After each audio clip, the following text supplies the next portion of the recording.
ఈ భగవంతుని యొక్క ప్రతిష్ట ఉత్సవ కార్యక్రమంలో మనమందరం పాల్గొనడం మన అదృష్టం అని అనుకోవాలి. ఏ పూర్వజన్మ సుకృతం ఉంటేనే కానీ భగవంతుని యొక్క భక్తిలో మనము ప్రపత్తులం కాలేము, పార్టిసిపేట్ చేయలేము. ఎన్ని జన్మల పుణ్యం ఉంటే కానీ భగవంతుని స్మరించేటువంటి భజించేటువంటి అవకాశం మనకు లభిస్తుంది. ఒక చిన్న స్టోరీ చెప్తూ మీకు కొన్ని విషయాలు చెప్తాను. కొద్దిగా సేద తీరండి. భజనలో చాలా ఉత్సాహంతో ఉన్నారు, చాలా సంతోషమే. మా పిల్లలు కూడా కొన్ని 4 పాటలు పాడతారు. తర్వాత మీ ఇష్టం వచ్చిన భజన చేయండి, ప్రాబ్లం లేదు. ఒక భక్తుడు అనేవాడు, చాలా పేద భక్తుడు. చెప్పులు కుట్టుకొని బతికే వ్యక్తి, చెప్పులు కుట్టేవాడు. కానీ రాత్రి పగలు, పొద్దున రాత్రి సాయంత్రం ఎప్పుడైనా కూడా భగవంతుని యొక్క నామ సంకీర్తన, చెప్పులు కుడుతూ కూడా భగవంతుని స్మరిస్తూ ఉండేవాడు. ఒకనాటి రాత్రి ఆ చెప్పులు కుట్టే వ్యక్తికి పరమాత్ముడు కలలో వస్తాడు. వచ్చి చెప్తాడు, భక్త, నేను భక్తికి వచ్చాను, రేపు నీ ఇంటికి వస్తున్నాను అతిథిగా, మరి నాకు ఏమేమి మర్యాదలు చేస్తావో చూసుకో. ఇంకా రాత్రి అంతా నిద్రలేదు. ఎందుకంటే పరమాత్ముడు స్వయంగా కళ్ళలో వచ్చి చెప్పినప్పుడు ఆ జీవితం ఎంత ధన్యత, ఎంత గొప్ప వాక్యం, అది ఎంత గొప్ప అదృష్టం. అంతే. ఇక ఆయన లేచి వెంటనే స్నానాలు జపము ఏం చేయాలో కానీ చేసేసి పూర్తిగా భగవంతుడి యొక్క రాకకై ఎదురు చూస్తున్నాడు. అలా అలా అలా తెల్లవారిపోయి కొద్దిగా మీరందరూ చెవిపెట్టి వినాలబ్బా. ఇప్పుడు మనం భజనలు ఇవన్నీ బాగానే చేస్తుంటాం, ప్రతిరోజు చేస్తుంటాం. కొన్ని పరమాత్మకి సంబంధించినటువంటి విషయాలు కూడా మనం డెవలప్ పెట్టుకోవాలి, జాగ్రత్తగా గుండెలో దాచుకోవాలి. తెల్లవారుతుంది, వర్షం స్టార్ట్ అయింది, కానీ పరమాత్ముడు లేడు. ఒక స్త్రీ చాలా అంటే వర్షంలో బాగా తడుస్తూ ఉన్నది. అలా వచ్చి తన ఇంటి ఎదురుగా పడ్డది. గతిగతిగా కొడుకుతున్నాడు అన్నమాట. అప్పుడు ఆయన చూసి, ఆమె చూసి వెంటనే, అమ్మ తల్లి, గతిగతి కొడుకున్నావు, లోపలికి రా, నా ఇంట్లో పాలున్నాయి, చక్కగా వాటిని పాలను కాచి నీకు ఇస్తాను, తాగు, చేతులు తీరు. ఆమె సంతోషంగా ఇంట్లోకి వచ్చింది, పాలు తాగింది, చేతులు తీరు.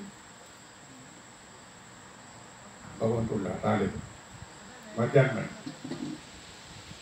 ఒక తల్లి ఒక బిడ్డని చేత పట్టుకొని వచ్చింది. అయ్యా, నా బిడ్డ 2 రోజుల నుంచి తిండి తినలేదు, నేను తినకున్నా పర్లేదు కానీ నా కూతురు తిండి తిన్నాను కదా, ఏమైనా ఇంట్లో ఉంటే పెట్టండి. ఆయన భగవంతుని గురించి చక్కటి వంటకాలు చేయించాడు. ఆయన ఏం చేశాడు, ఆ వంటకాలు కూడా పూర్తిగా ఆ అమ్మాయికి, ఆ అమ్మాయి తల్లికి పెట్టేశాడు. కానీ భగవంతుడు రాలేదు.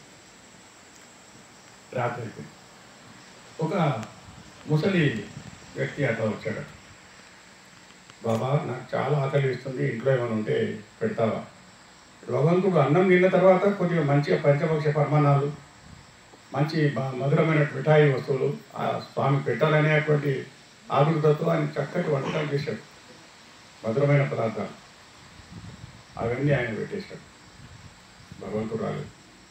ఆ రోజు దినమంతా ఆయన తిరిగి తినలేదు. రాత్రి చూశాడు, 11, 12 అయింది, ఉసులు మంట పడుకున్నాడు. మళ్ళీ కలలో వచ్చాడు పరమాత్మ. వచ్చి అడిగాడు. వచ్చినప్పుడు ఈయన అన్నాడు, ఏం స్వామి, దేవుడు కూడా అబద్ధం ఆడుతాడా? దేవుని కూడా అబద్ధాలు ఆడే ఆ లక్షణాలు ఉన్నాయా? నువ్వు నాతో వస్తానని చెప్పావి, మరి రాలేదు ఎందుకు? అప్పుడు ఆయన పిచ్చివాడా, 3 సార్లు వచ్చాను ఇంటికి. పొద్దున ఒక పేద తల్లిలాగా వచ్చాను, మధ్యాహ్నం ఒక తల్లి కూతురులాగా వచ్చాను, సాయంత్రం ఒక ముసలివాళ్ళలాగా వచ్చాను. ఎప్పుడు రాలేదు? ఒక్కసారి ఆశ్చర్యపోతాం. అప్పుడు అన్నాడు అనమాట పరమాత్మ, ఏమంటాడంటే, ప్రతి వస్తువులో, ఈ ప్రపంచంలో మనకి ఏదైతే వస్తువులు కనిపిస్తున్నాయో, ఈశ్వర సర్వభూతానాం బుద్ధేషేర్జున తిష్టతి భ్రామయన్ సర్వభూతాన్ని యంత్రారూఢాని మాయ అంటుంది కదా భగవద్గీత. పరమాత్ముడు ఎక్కడ లేడు. అందుకొరికే శ్వేతాశ్వత రూపనిషత్తులో చెప్తాడు, నీల పతంగో హరితో లోహితాక్ష తడిద్గర్భ ఋతవ సముద్ర. పరమాత్ముడు ఎలా ఉన్నాడు? అనాదిమత్వం విభుత్వేన వర్తసే యతో జాతాని భువనాన్ని విశ్వ అంటది శ్వేతాశ్వతోపనిషత్తు. అంటే దాని అర్థం ఏంటంటే నీల పతంగ, చక్కటి సీతాకొక చిలుక, చాలా నీలి కలర్తో ఉంది. ఆ నీలి కలర్లో ఉన్నట్టు సీతాకొక చిలుకలో పరమాత్మ ఉన్నాడు. హరితో లోహితాక్ష, చాలా పచ్చగా ఉంటుంది రామచిలుక, కానీ దాని కళ్ళు మాత్రం ఎర్రగా ఉంటాయి. పచ్చగా ఉండి ఎర్రగా ఉన్నటువంటి రామచిలుకలో కూడా నేనే ఉన్నాను. తడిగర్భ, మేఘంలో మెరుపులాగున్నాను. సర్వకాలాలలోనే ఉన్నాను. యస్మిన్ సర్వాణి భూతాని ఆత్మైవాభూత్ విజానత తత్రకు మోహక శోక ఏకత్వం అనుపశ్యత అంటుంది శాస్త్రం. సమస్తంలో పరమాత్మ ఉన్నాడు.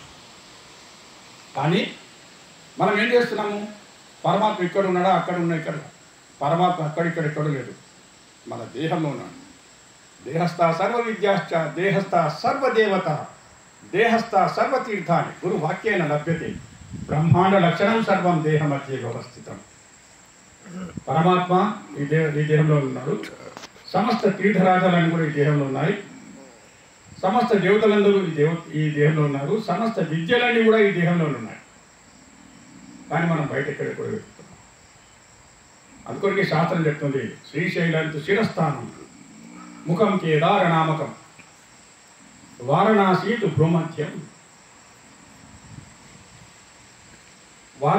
భ్రూమధ్యం అయోధ్య హృదయే యథా